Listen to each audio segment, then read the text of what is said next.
Good day, everyone. I am Chin Karanji Caniado from Group 5, and today we will be discussing intersectionality and gender. In this topic, we will understand how gender does not exist in isolation but is interconnected with other identities and social factors. With that, allow me to introduce my group mates starting from Miss Maria Jessel Dignos, Miss Abigail Joyce Kalinawan, Mr. Paul Joshua Pasuluhan, and lastly, Mr. John Lloyd Pido. So, please next slide. We have these three learning objectives in this discussion. First is to define intersectionality and gender and to understand the forms of discrimination. Second, to aim to understand how gender intersects with other social identities and analyze power dynamics. And lastly, to recognize the impact of these intersections on individuals and society. Next slide, please. Now allow me to start by defining what is intersectionality.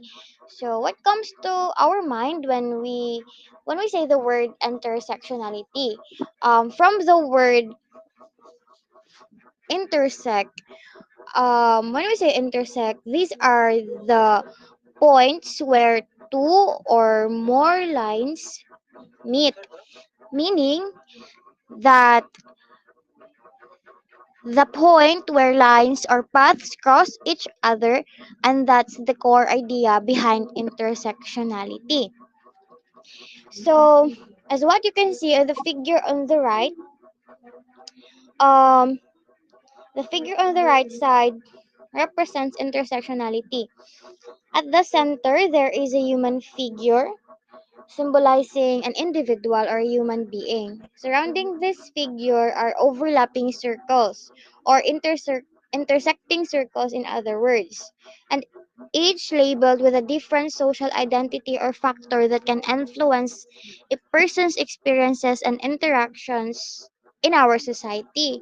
The figure means that these social categories like age, gender, sexuality does not exist separately. Instead, they interact and shape a person's experience in a very complex manner. So how? Well, by showing how different parts of our identity combine to create advantages or maybe disadvantages. For example, um, Miss Abigail, siya ang naasal sa center, the human figure, and her gender is a woman. Yahang race kay Asian, and ang yahang class kay poor. So, because she is a woman, there is a possibility that she will face sexism. And when we say sexism, it is an unfair treatment or discrimination against someone based on their gender. Usually, against women, and that because she is an Asian, she might face racism, and that because she is poor, she might face class discrimination. So the question is, um, does a person can only face or can only um experience one discrimination? Well, the answer to that question is no, because a person can experience multiple forms of discrimination at the same time, because we are talking intersectionality. And because we have multiple identities, and discrimination can overlap with and create complicated experiences to each one of us.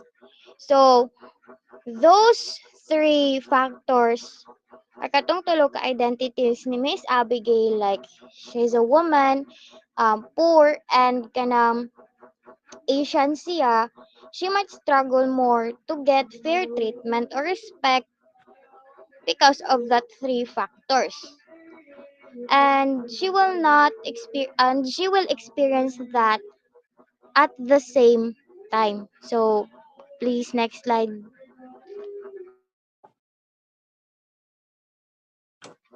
So the word intersectionality was originally coined by Kimberly Crenshaw in 1989. Intersectionality highlights that people experience overlapping systems of discrimination. So intersectionality means that, I mean, these overlapping identities can create unique experiences of discrimination and inequality. Crenshaw's concept shows that discrimination cannot be fully understood by looking at one identity alone because our identities are interconnected and affect how we are treated in our society. So, let's just think of intersectionality like a road um, with many intersections. Each road is part of who you are, like your gender, your race, your class, or age. And then where the roads cross, they will create a more complicated path. So, meaning your life experiences are shaped by all this coming together and not just one.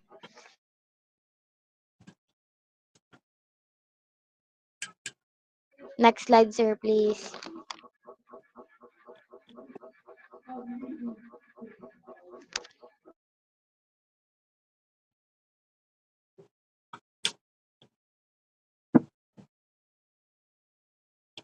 Next slide, sir.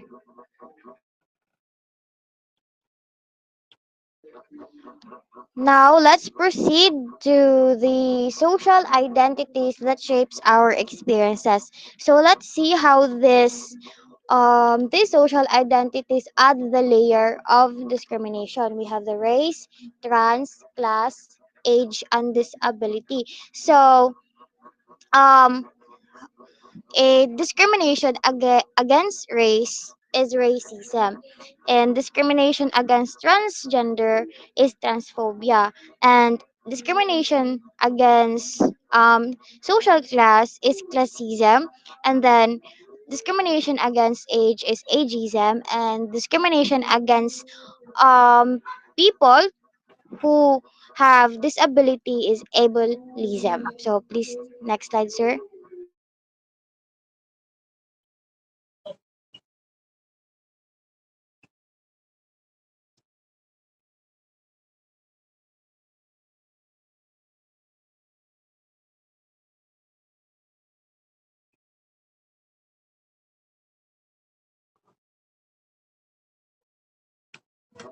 So now let's discuss about the first social identity, which is the race.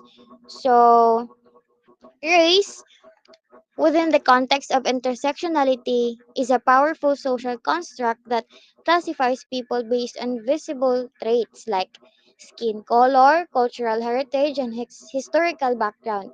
It is not just about physical appearance, but it carries deep social meaning because race plays a crucial role in shaping how we experience society, how each of us, how every individuals experience society, influencing our privilege, opportunities, or exposing us to oppression and discrimination. So, in intersectionality, race does not act alone. As I said earlier, we have this, intersectionality. The race will intersect with other factors like gender, class, or disability. However, it significantly determines how one is perceived, treated, and included or excluded from social, economic, and political benefits. So, please, next slide, sir.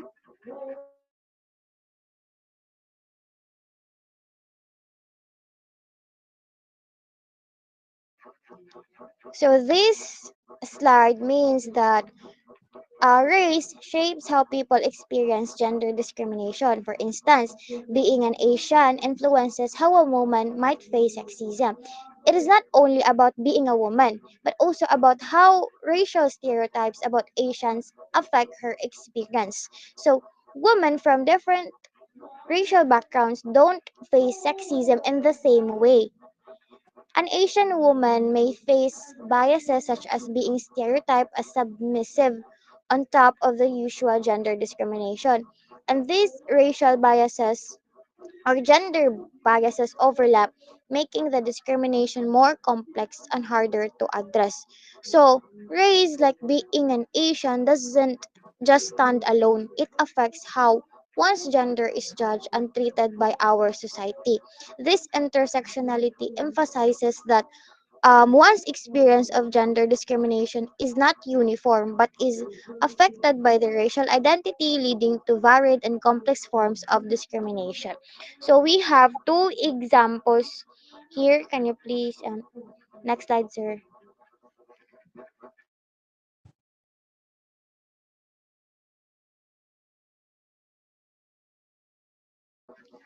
Please go next slide. Thank you, sir. Thank you. So we have here the first example. Previous slide, sir.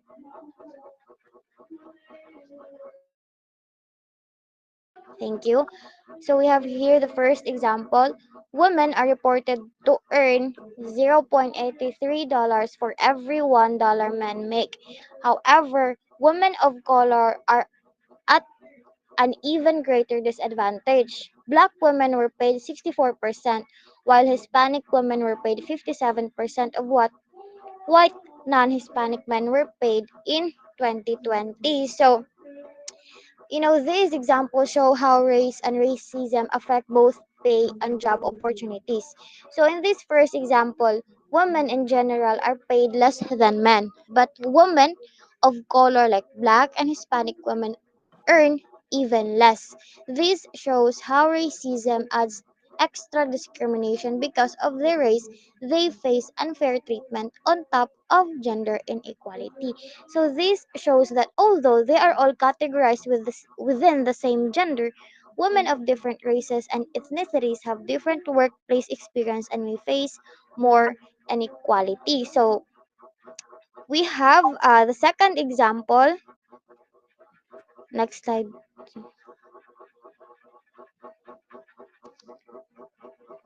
Thank you.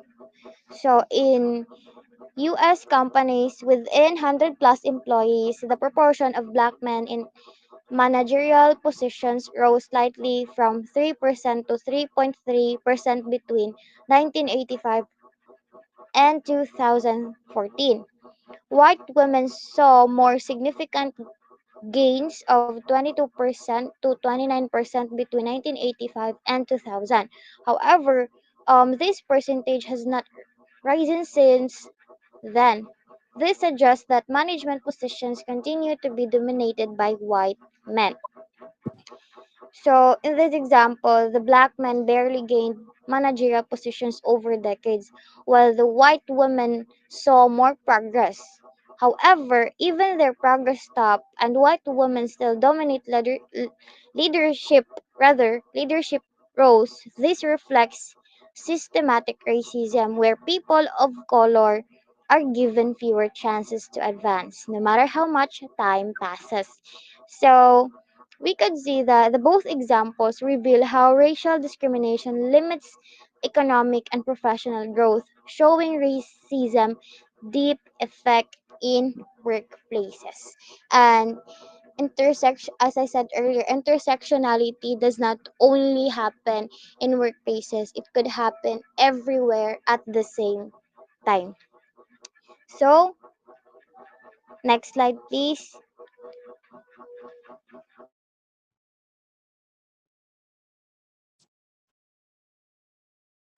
So now I will give the floor to Ms. Maria Jezreel Dignos to continue discussing the social identities that shapes our experiences.